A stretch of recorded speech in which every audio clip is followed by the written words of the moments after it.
What's up, Bills Mafia? I'm Fernando Schmude, and here is your leading the charge at Buffalo Rumblings this Tuesday, uh, June 27th, 2023, and we're going to talk about McBeane's extension, right? Sean McDermott and Brandon Beane were extended this past week, and I'm here to talk about their tenure with the Bills.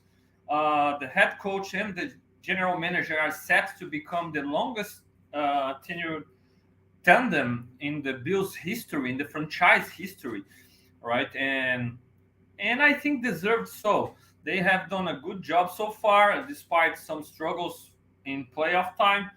But it's impossible to recognize how they have been a huge part of the turnaround of this franchise and how the Bills have uh, became a true contender year in and year out after the coaching staff set by McDermott, but also the head coach Sean McDermott and Brandon Beane joined the franchise. So we're gonna talk about it. I'm gonna tell you I appreciate everybody who's been part of the leading the charge here at Buffalo Rumblings. You that have seen every episode. Hello, Richard. What's up, man? And thank you so much for joining me.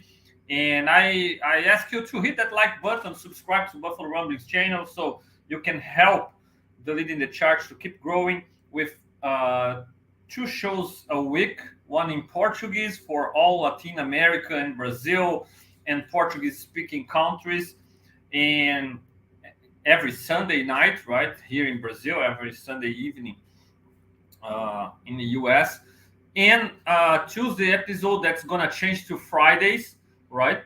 By the time the season starts, or by the time the preseason starts, it's gonna change to Friday. But so far, every Tuesday, they're leading the charge in English, covering the Bills the best way possible. So really appreciate everybody who's joining this and has been part of the show. So let's talk about this news about Sean McDermott and being extended. My first thought about it is, yeah, I'm okay with it. I think a lot of people have been very critical of the pair recently, and I can understand the frustration with the playoff losses, and especially the way they happened, because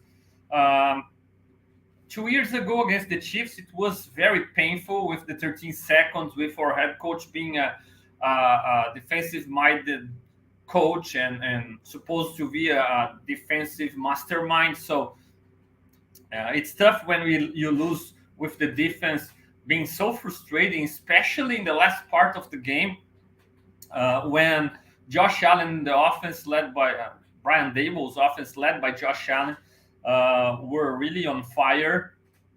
Had a great game versus the Patriots, and as close as it can be as a perfect game. And then against the Chiefs again, Josh Allen being able to outduel Patrick Mahomes at their home field. And I used to say that Josh Allen won that game alongside Gabe Davis and all the offense. Obviously, they won that game twice for the Bills with two game-winning drives inside the 2 minutes, just to see the defense imploding and failing to contain Mahomes, first giving up a long big play touchdown to Tyreek Hill, and later the 13 seconds. We all know the story, the history, right? And yet again in the overtime. So it was really frustrating. We know about it, but the fact is that the Bills has been there year in, year out. The Bills has established themselves as contenders in the AFC, one of the teams that has the biggest success in the last few seasons. And it's a big part of this success is obviously due to Sean McDermott ways. It's hard to win in the National Football League. Everybody is used to listen to it, but it's true. And McDermott has done a great job establishing a culture. He's done a great job alongside Beane, obviously, but picking up nice pieces to build a nice roster full of athletes that are really hardworking guys, and mostly guys that have their minds in the right place, work hard, don't argue about stuff, just work and fight for their space on the roster, on the team, on the starting 11. So we haven't seen, or we haven't dealt with a lot of diva behavior, right? Outside one case or another, but it's not being a huge thing inside this roster. And I think a big thanks to Coach McDermott for that, right? He established a nice culture. The group is really, they like to call themselves a family. Obviously, it's tough to deal with this kind of stuff in sports because nobody is fired from their families, right? Nobody is cut from their family, at least most of the time, right? So it's always difficult to when people start to say, "Oh, we are family" and things like that in sports. But the truth is, the Bills have built as close as you can as a family. The guys love each other mostly. They work well together.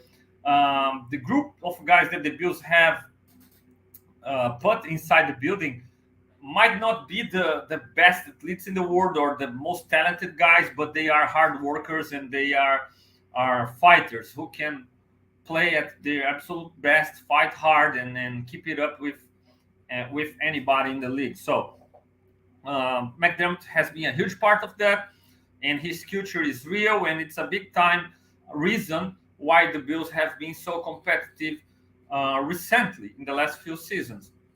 I'm not out there to be just giving props to McDermott and Bean. People who knows me, who follows me for a long time now, since my Cover One days writing, and people especially in Brazil who has listened to me for more time in my own channel, Fernando Schmude channel. You are all invited to subscribe there too. But people who's followed me longer now, they know that I can be very critical of McDermott, of Bean, sometimes of Josh Allen. Stephon Diggs is my guy. I love Stephon Diggs. I own his jersey. I have him here in my studio, right? And love the guy. But recently I've been very critical on Stephon Diggs about his behavior, and I can't lie when I see some stuff that I really believe is not right. And with McDermott, it's the same thing. Talking about the coach, it's the same thing. I can't ignore the way the Bills were outcoached against the Bengals in the last playoffs. It was really shameful.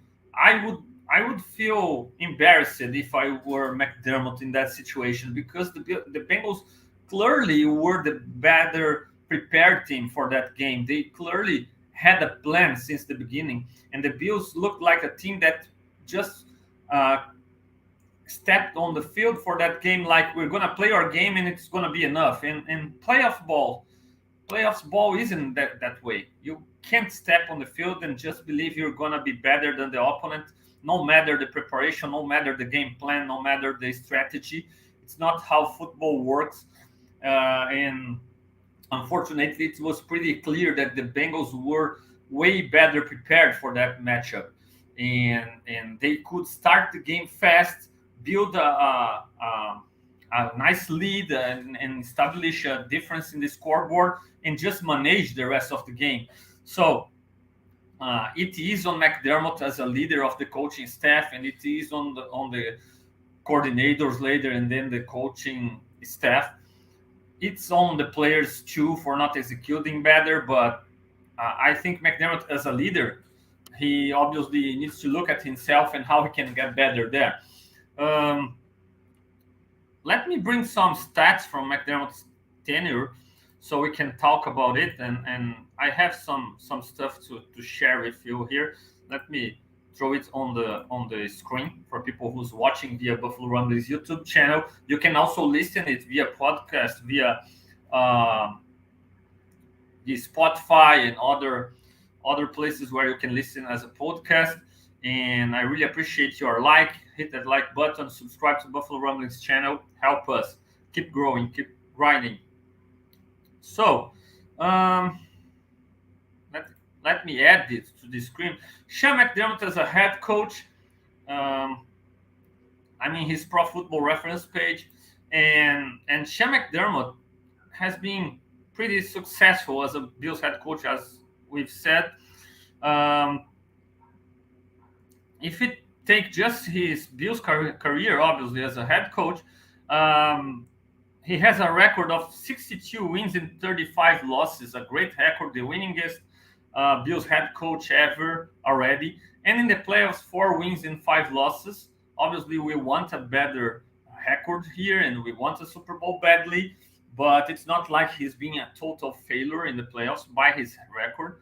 It's obviously not just on him, but it's on his players too, and not just the bad things, but the good things the same way. And in the last 3 seasons, the Bills hardly ever have. The Bills lost just 6 games in 21, but in 20 and in 22, just 3 losses. So the Bills have been pretty successful, as you are aware already. And McDermott, we can't ignore it when we think about Sean McDermott's tenure as a Bills head coach. The national media started a week ago talking about a potential hot seat for Sean McDermott and pressure being on him because of these playoff failures and maybe the clock running out on him. And as soon as it became a thing, a trend on social media and national media, talking about McDermott maybe feeling the heat. As soon as it happened, what was the answer from Terry Pegula, from the Pegulas, from the Bills owners and front office? They simply extended not just McDermott, but Bean, the partners in crime for the Bills. And it shows a lot about the confidence the ownership has in McDermott and Bean's competencies. So I saw last week also Cole Beasley tweeting about somebody asked about Cole, do you think McDermott is feeling the heat when all the national media started to talk about it? And Cole Beasley was like, I'm not so sure because the front office loves the guy, and people who wanted to read too much into it were like, oh, okay, the coaching staff loves the guy. How about the players and things like that? Obviously, Cole is a guy who's not on the team right anymore, and he wasn't in the team in the beginning of the last season, but then he was brought back in when their plan for the slot position failed. And then the team again went in another direction and didn't want to bring Bees back. So it's difficult to really trust Bees' opinion, not being personal with the way the team has dealt with him recently. But it's comprehensible to think that some of the players might be a little bit frustrated with the way the Bills lost to the Bengals, with the way the Bills lost to the Chiefs. We can see right now Stephon Diggs doing a lot of weird stuff, tweeting cryptic tweets all the time, and we saw his behavior against the Bengals, and we saw how maybe McDermott being thought that time would be enough to solve this problem, and when they were set to resume their activities on mandatory minicamps, they saw the hard way that Diggs wasn't ready to simply let it go on and keep going, and decided to talk to them, and it caused maybe Sean McDermott even to lose his cool a little bit and let it slip out the information that he was concerned with Stephon Diggs' behavior. Whenever Diggs is feeling better now or not, we can't be sure. We'll see when they are back for training camp. But the truth is, with the losses, obviously some players with time and losses and some bad results from your behavior, the way you run things and the way you set your team for the games, prepare your team for the games, or the way you run the things during game days, some players sometimes are going to question you as a leader, the way you are running it, And a guy like Diggs, for example, who's highly productive, he wants the ball more, and maybe he can be running out of patience with the head coach or with the coordinator, the offensive coordinator, even his own quarterback. He wants the ball more, and it's not just Diggs. Diggs is the guy who is a star player, and he has the morale, or the he has the level of stardom that allows him to be so loud about those frustrations. Other guys aren't allowed to be so loud because they're going to be in trouble if they question their coordinators or coaches, and we are not never sure about how many people inside the locker room are really frustrated still with the way the offense is run, or the way McDermott has run the team, or anything else.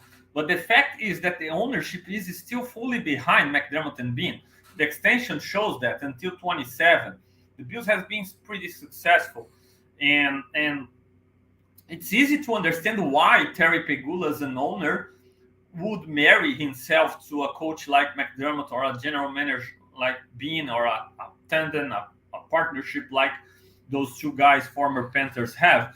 Because I'm not a big hockey guy, but you Buffalonians that follow the Sabres closely, you know how much the Pegulas have struggled with the Sabres and the culture, and finding a reliable coach or reliable general manager, and building a nice stuff that lasts with the Sabres.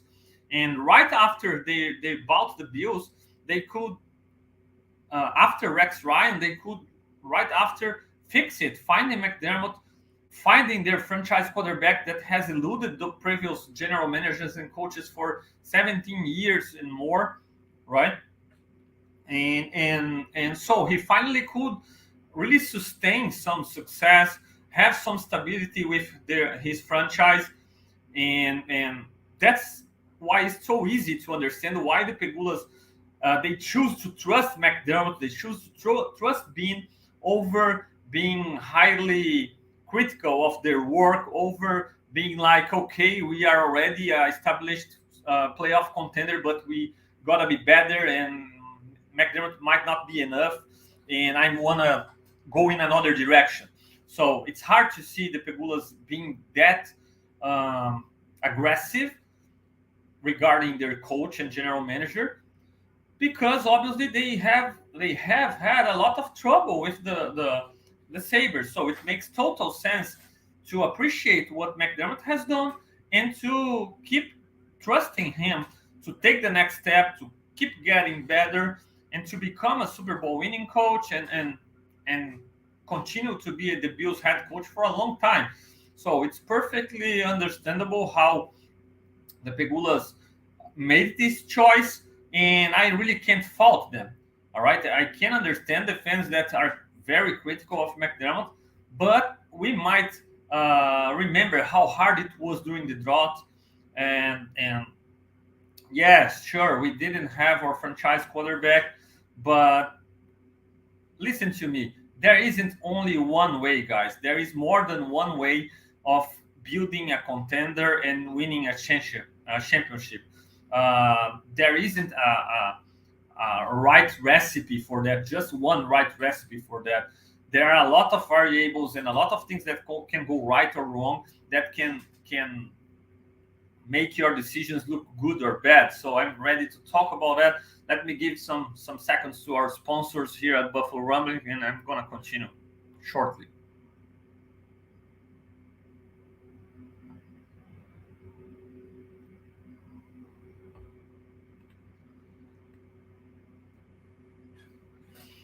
So there isn't only one way to win a championship. If everybody knows the right recipe, and there was only one, everybody would do the same thing, and that's not how things work. So with coaches, there are some coaches that are more like, I want to build a family with guys that are fully committed to working hard and to showing up every day, and doing the right thing, and we're gonna be able to find success this way because we are going to deserve it every day with our work, the work we put in, and they don't tolerate like diva behavior, or they don't tolerate off the field stuff. They don't tolerate people who don't work hard enough, or people who aren't focused enough. Um, and this kind of coach is I'm practically describing Sean McDermott here, right?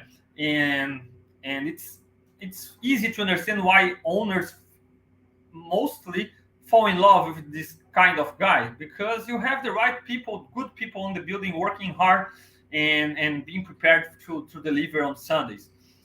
But on the other hand, there are some coaches that really don't care about it.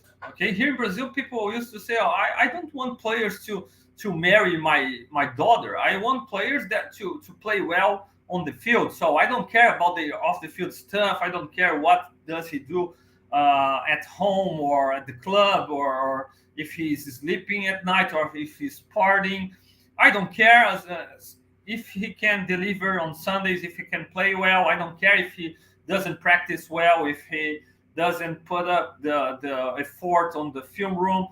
I just want my players playing well." There is this kind of coach, like I remember Rex Ryan as a Bill. He was a failure, but he had his time with the Jets. He had his fair share of success. There was a reason he was a thing as a coach, right? So that's the kind of guy who's partner with players, is always taking the players back all the time, and really choosing another way of trying to win.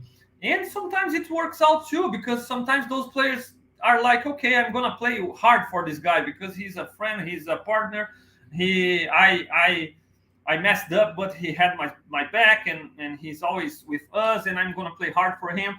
And sometimes it works. So there are a lot of different ways of being successful, and people can choose what way they're gonna believe, and they're gonna invest their time and resources trying to win that way. McDermott obviously is a no-nonsense guy who wants people who works hard and are really locked in, trying to do the right things, take care of themselves as a man off the field, as players inside the field, as professionals.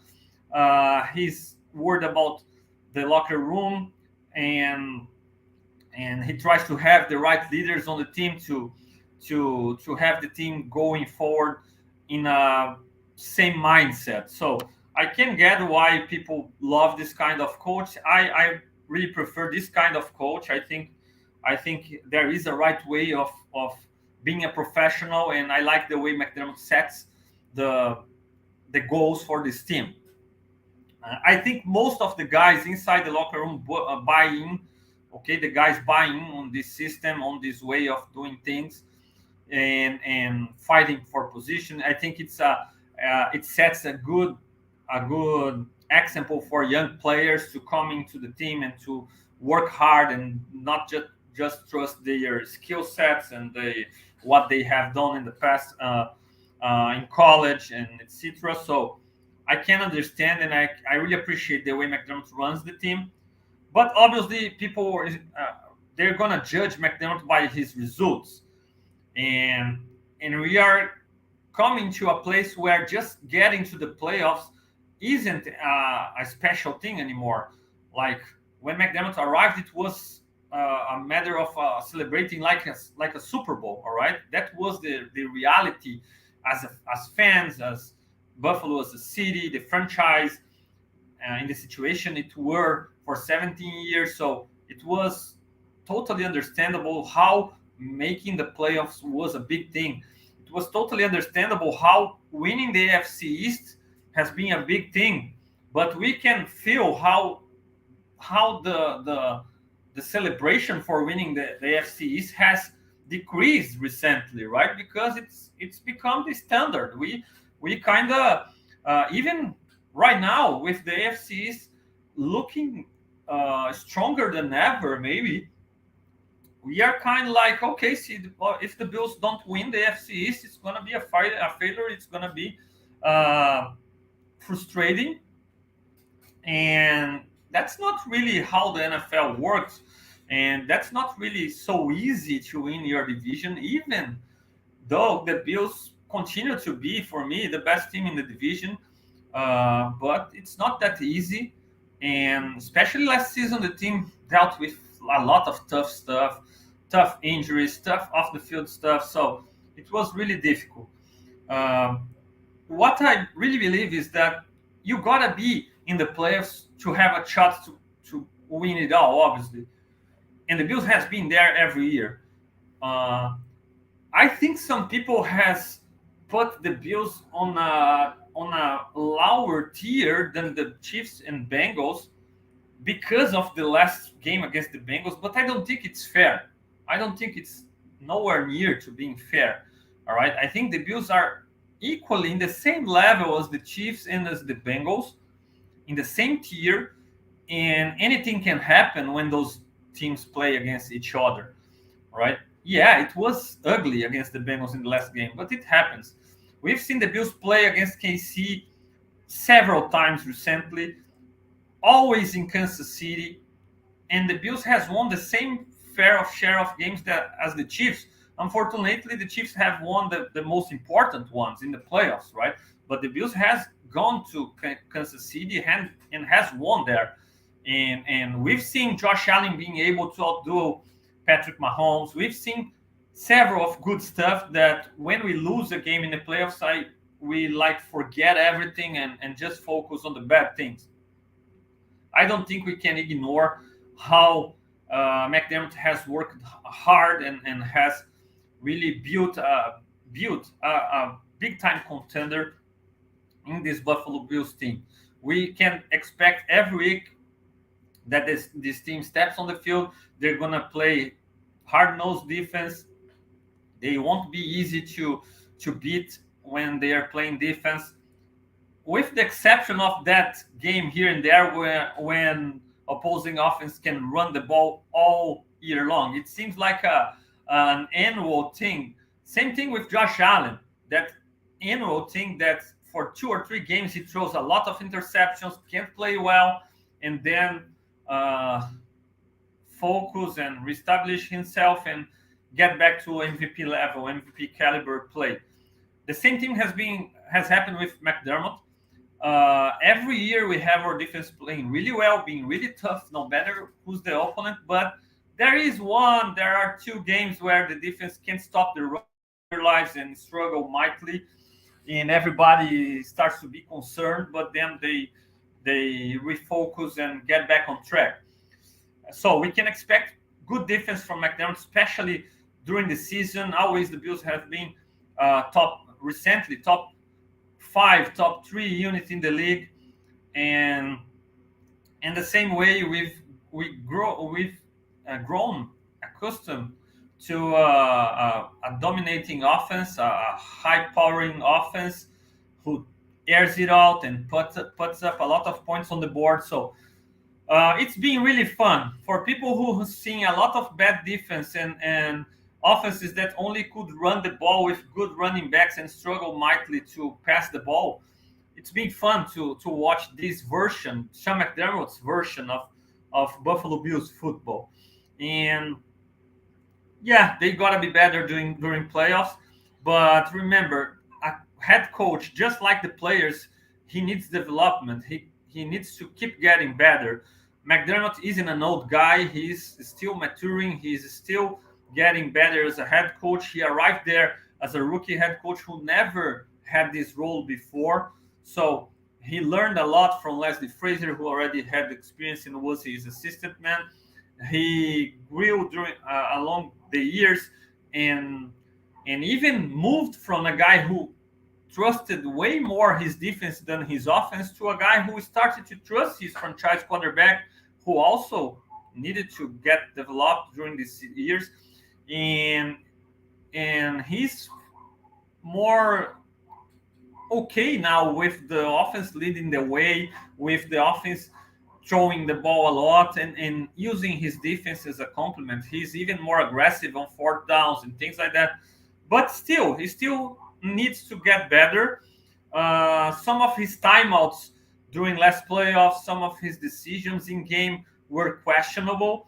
And that's why I really like the way he wanted the pressure right now of calling the defensive side of the ball. Because, hear me out, if Andy Reid is going to be this guy who makes, and he truly makes the difference for the Kansas City Chiefs offense, calling the plays, organizing that offense, and being really a mastermind, offensive mastermind for the Chiefs. If Sean McVay is going to do that for the Rams, if McDaniels can do that for the Dolphins, all on the offensive side of the ball, man, McDermott got to impact the game on the defensive side of the ball. And I think a lot of people are expecting a lot of different things from our defense.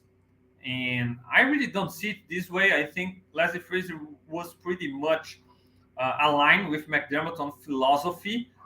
But yeah, there are some differences with Frazier coming from Dundee 3 and a Tampa 2 guy. And he loved to play that cover 2 zone defense, Tampa 2 defense. He had Tremaine Adams on the middle covering that seam route, and with his length, it was easier for him. And even this, I think it's a part of the decision of moving on from Adams, because with McDermott, maybe we might be back to more that quarters coverage, cover 4, and with matchup zones that can become man coverage accordingly to the reads they make and the routes being run. And in this situation, you might not need that length at the middle linebacker spot to cover the seam routes, and you need another kind of Milano linebacker to be able to run with fast people. And Bernard and Dorian Williams are guys who can run with fast guys. So I'm curious to see this how the defense is going to change.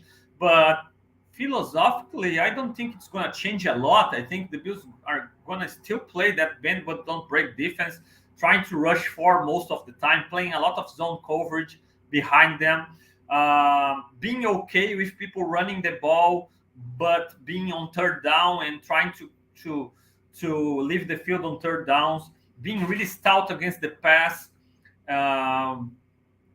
being aggressive, maybe more aggressive now with McDermott calling the shots on third and long and dealing some different blitzes, but with Floyd, with Miller, with Rousseau improving. I think he has Ed Oliver back. I think he has the resources to rush for and get home. So I don't see a lot of difference in this defense behavior for next season.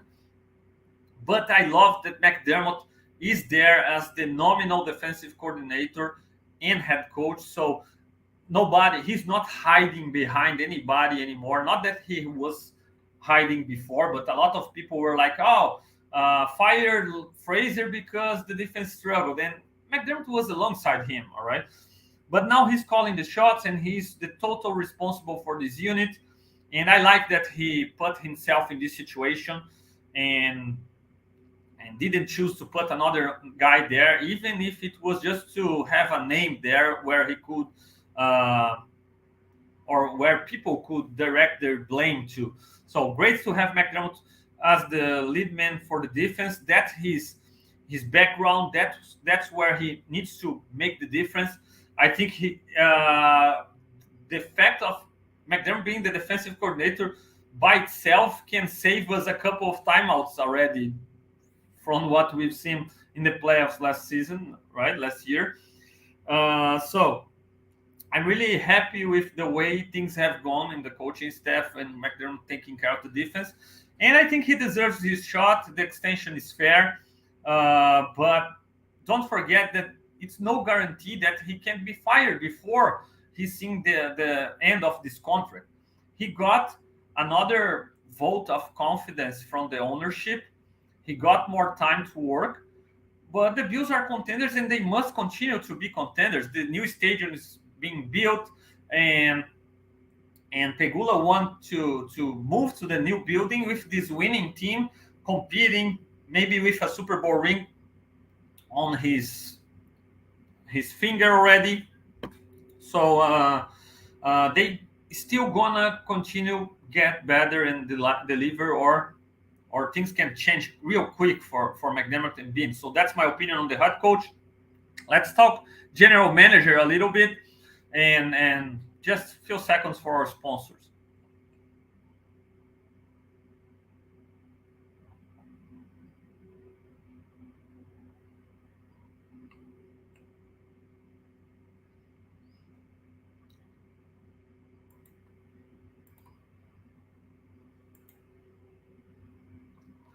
So, guys, let's talk general manager Brandon Bean. That's another guy who I like. I like McDermott. I like Bean. I really can support their extensions.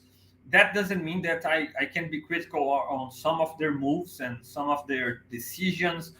And I'm not saying that they can get better. I think I love the way Bean runs the team. I love the partnership with McDermott. I love uh, how the team has been successful.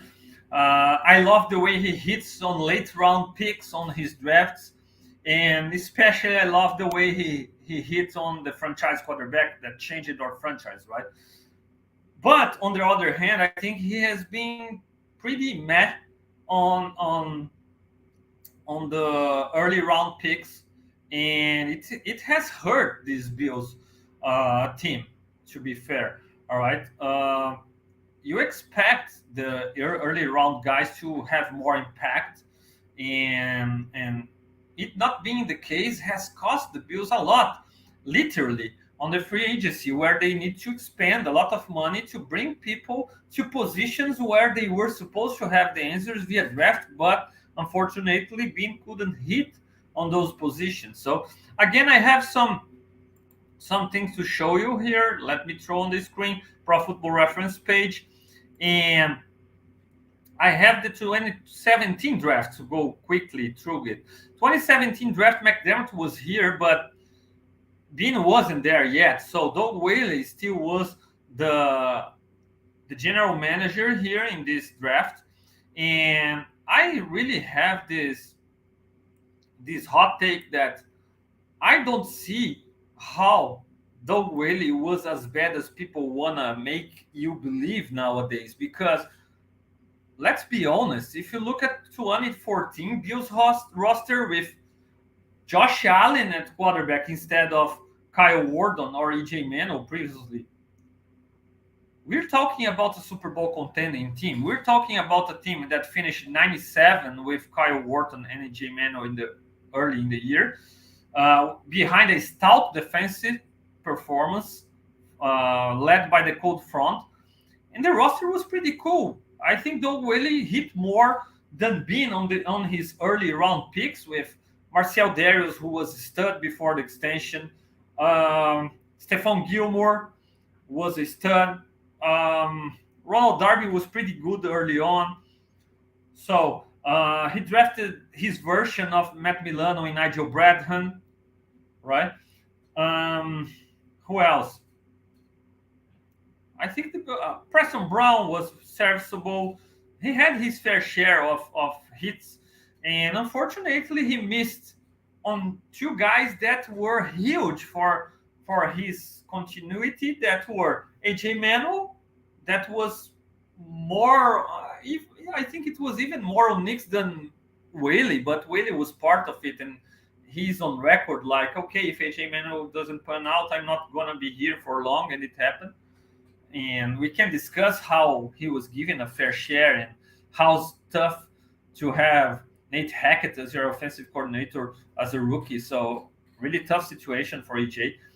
But he missed on AJ and he missed on Sammy Watkins, where he traded up, gave up on an extra first round to get Sammy to the team. And Sammy Watkins was a no-brainer back in the day. All right, a lot of people like to analyze it after the draft and be like, oh, we could have had OJ Beckham Jr. We could have had Mike Evans. We could have had other guys that went after Sam Watkins. But back in the day, he was the surefire number one wide receiver in that draft, a true difference maker. DeAndre Hopkins was drafted 1 year before, and he was the worst from the pair of studs stud wide receivers from Clemson, because Sammy Watkins was the real deal. And the Bills went all in on Sam Watkins, and unfortunately, injuries cost his career, because when on the field, Sam Watkins was a stud. He was dominant, he was physically imposing, and I think he was a major hit when he were playing. But unfortunately, he couldn't play. He couldn't play a lot. So anyway, first draft with McDermott on the fold and without Bean might have been the best draft from the partnership, even though Bean wasn't there. And I can't be sure about how much of an impact people who have access to One Bills Drive says that Doug Wade and his scouting team have a lot of impact on this draft. So they did pretty well. Tre'Davious White, stud. Zay Jones, we were very critical on Zay Jones, but he's became a nice wide receiver. He's been doing a good job with the Jaguars, right? Dion Dawkins still with us. Dependable left tackle. Matt Milano, stud. Nathan Peterman, no comments. And Tanner Vallejo, also out of the league already. But out of those picks, he hit it pretty well in the first one, with one in the second. The other one, also, if we were more patient, he could have been a nice contributor to this team. And then with the 5th round pick, an awesome pick with Matt Milano. Let's move on to next year. First Brandon Bean, in fact, draft with the Bills. Hit it the best way possible with Josh Allen, and that's where you can separate Bean from Whaley. If not this pick, man, I don't see how Bean was more successful than Whaley drafting. But this pick make all the difference. Josh Allen, he changed the franchise. Then Tremaine Edmonds, who played really well, became a really great player. All right. Harrison Phillips, a nice player, moved on to Minnesota. Taron Johnson, still a starter, underrated slot cornerback. The role that he can play, allowing the Bills to stay on nickel every single snap, not move to base defense, it's huge. So Taron is really still here. Then Siren Neal, important to special teams. White Teller, stud all pro. I was mad when this guy was traded, because we prefer to keep Spencer Long over White Teller, and I was really mad. I really wanted to keep White Teller because I liked how he looked as a rookie, and obviously the potential was way higher than Spencer Long back in the day. But big time flop by Bean letting this guy go.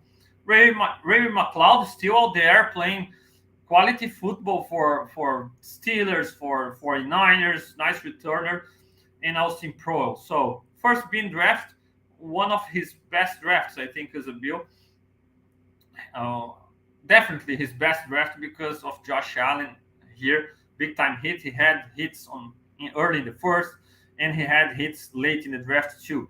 After that, not so much, guys. Next season, 2019, Ed Oliver, first round. Okay, Ed Oliver just got standard.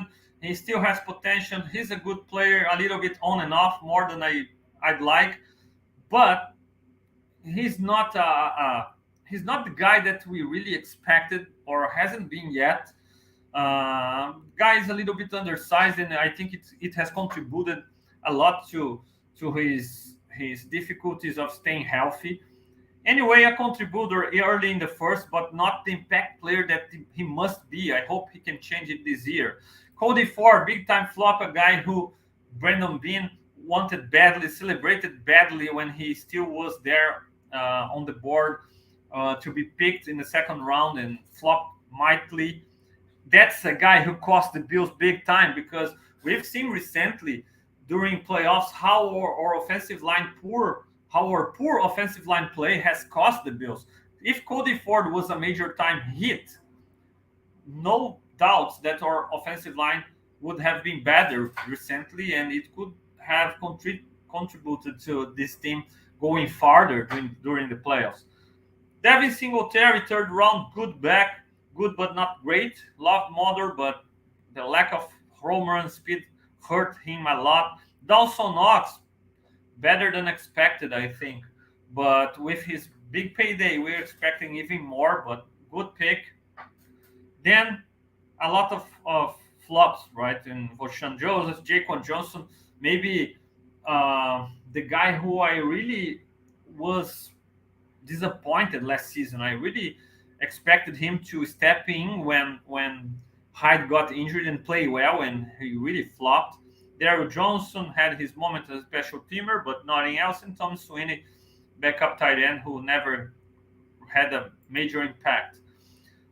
Then 2020, no first round pick, but smartly, all right, because our first round pick that year was Stephon Diggs. So here, Brandon Beane with a smart move, guaranteeing production from the first round pick, going after Stephon Diggs. Oh, we could have Justin Jefferson, okay, but we could have also the Eagles bust wide receiver, right? So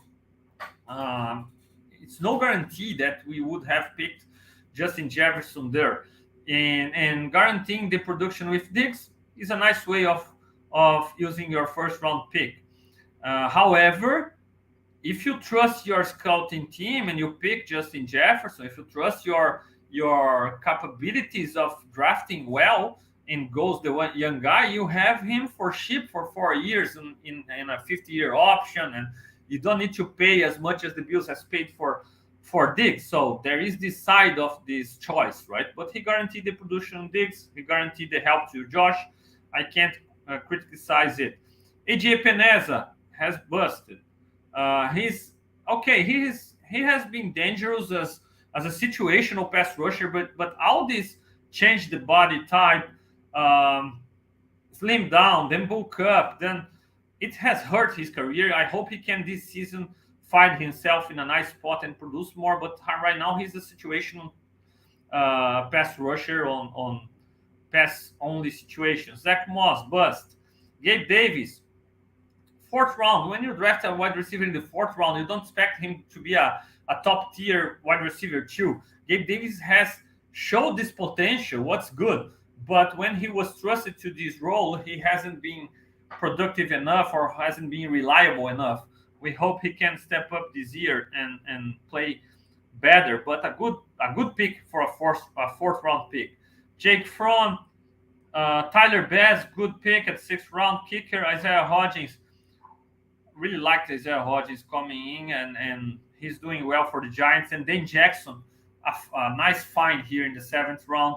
A guy who's been very reliable and very productive for a seventh rounder, and still competing for the cornerbacks 2 spots. So again, being middle to late rounds, awesome. But second, third round, this place has been tough for our general manager. 2021, Greg Rousseau in the first round, very late in the first round. I'm really cool with this pick because I think he's underrated. Greg Rousseau is a really nice edge player. He's awesome against the run, and he has still potential to be a better pass rusher. I'm curious to see Greg playing this year, and a good pick here. Then Boogie Basham, another flop in the second round so far. I liked Boogie coming out, and I still hope he can play better. But the moves that they've done, first they signed Von Miller for a huge contract, and now they double down with Leonard Floyd. They have Greg Rousseau. They surely aren't trusting Boogie or Epeneza to step up their games and be contributors. So it's really tough when you spend so much draft capital at a position and you still need to pay a lot for free agents to come and produce, and those guys don't play.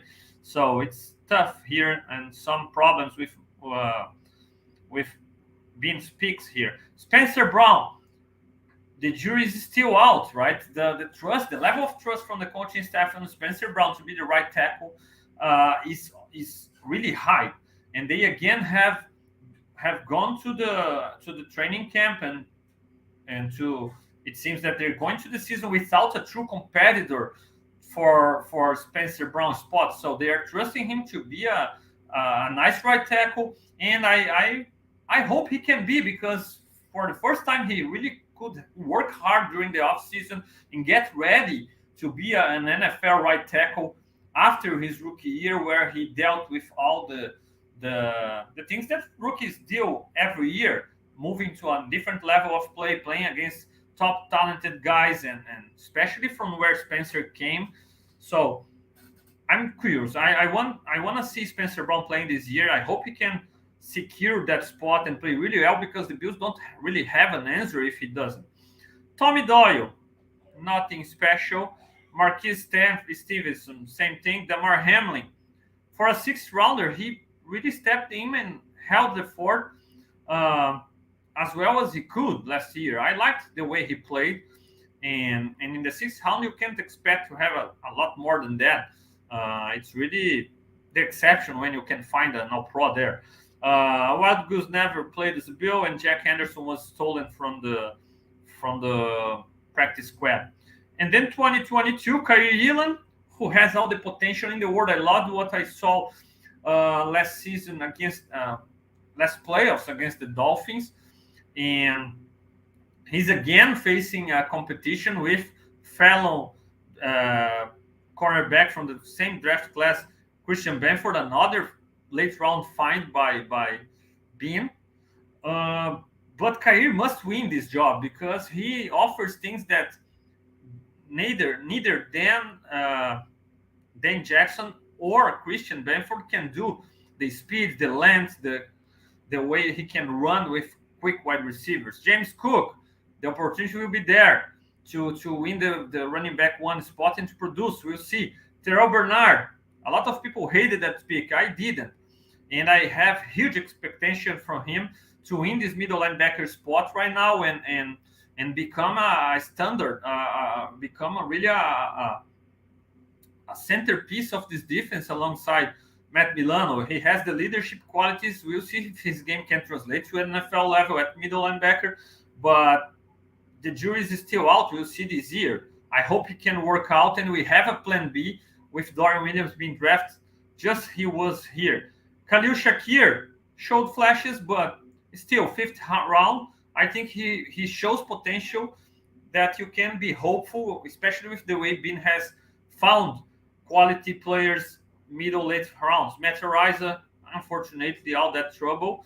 Benford, quality guy, nice find here. Can maybe become a safety, but is still competing for a cornerback. Tenuta never played as a Bill, only preseason. And Braylon Spector, a guy who he doesn't have the pedigree of Terrell Bernard, but that's a guy who played big games for Clemson and is athletic and might surprise some people and win the job. We'll see. And the last draft that he just did, right? 2023, Dalton Kincaid. We hope he can be a weapon for Josh Allen. Osiris Torrance, we hope he can become a stud inside. Dorian Williams, the same way as they did with Terrell Bernard for Tremaine Edmonds. Now they have Dorian Williams just in case Terrell Bernard doesn't work out. Justin Short, they're all potential in the world. Brocker and Austin have their fair share of qualities and potential too. So, after all, I really believe Bean has been pretty successful with most of the late, middle, and late round picks. But his first round picks, they must play better. They must be impactful players. The Bills, I think it shows on the roster. When you see the Bills playing, you have quality depth. You have a solid floor for the guys playing. You don't have really bad players playing for the Bills. Bad players can't find playing time for the Bills. On the other hand, you can find on other teams, almost in every position, you can find on other teams players that would be upgrades for the Bills players. So you always can find more star power on another teams in several positions. And that's a problem. Which players Bean has drafted in the first round that are real studs and are real difference makers and guys that win games for you? Josh Allen and Stephon Diggs via trade, right? Other than that, Greg Rousseau has a shot becoming that. Ed Oliver, I'm not so confident, but he still has a shot at becoming that. Kyrie Elam has a shot at becoming that. and obviously Kincaid. And in the second round, the guys have been totally disappointing. So it goes through Brandon Beane, and that's one of the problems I have with him, because the Bills have spent a lot of money on guys that it wouldn't be necessary if his picks were better, right? Maybe, okay, you try Von Miller because you want an upgrade and want a stud guy, but if Boogie Bastion and Ore Peneza became really great players, it might we wouldn't maybe even need to do that, or we wouldn't at least not need to pay Floyd now. So I really think Bean can do a better job in his drafts. I hope Kaiir Elam, the draft from last season and this season, can show that they are moving a different direction and in hitting early too. I hope so, because it's gonna really help the Bills to go to the next step, move forward, win the playoffs, win it all. It's all that we want, and I think overall, Bean and McDermott have done a great job. Overall, it's really good, but it's not perfect, and that's why so many people in the fan base were like, "Oh, really extending them now? They're gonna show something more." Yeah, the standard has changed. We want to win it all, but we know that it's not so easy, and we know that they are right there. They are on the door knocking, and they can at any moment become a Super Bowl winner. And I think it's totally fair, and that's why I can understand and appreciate that Pegula is showing love, is showing trust to his pair of leading men, and I hope he can be this patient, and this hope can translate into more wins and Super Bowl wins and stability to a franchise that has dealt with so many difficult times. Okay, Bills Mafia, let me know via comment sections, what do you think? Let me know if you agree, if you disagree. How excited are you to see McDermott and Bean working this year, and how confident you are the Bills can take the next step, win it all, or move to the Super Bowl, beat their AFC contenders or rivals, and move to the next step? Let me know. I'm pretty confident. I think the team got improved this year. I'd like to have DeAndre Hopkins opposite Stephon Diggs, and I think, in my opinion, Bean should have gone harder over Hopkins, but they choose to go Floyd and different routes. So we'll see. But I'm happy with this decision by Pegulas, and I'm curious to see, what do you think? Let me know via YouTube comment section, interact, hit that like button, subscribe to Buffalo Rumblings channel, and keep supporting the Leading the Charge. I'll be back next Sunday, totally in Portuguese, to Latin America Bills Mafia, Brazilian Bills Mafia, Portuguese-speaking language countries Bills Mafia. I'll be there totally in Portuguese on Sunday, and next Tuesday back with the Leading the Charge English version via Buffalo Rumblings YouTube channel, via Spotify, and your favorite place to hear podcasts. We are there too. Thank you so much, Bills Mafia. I appreciate your support, and see you next Sunday. Go Bills.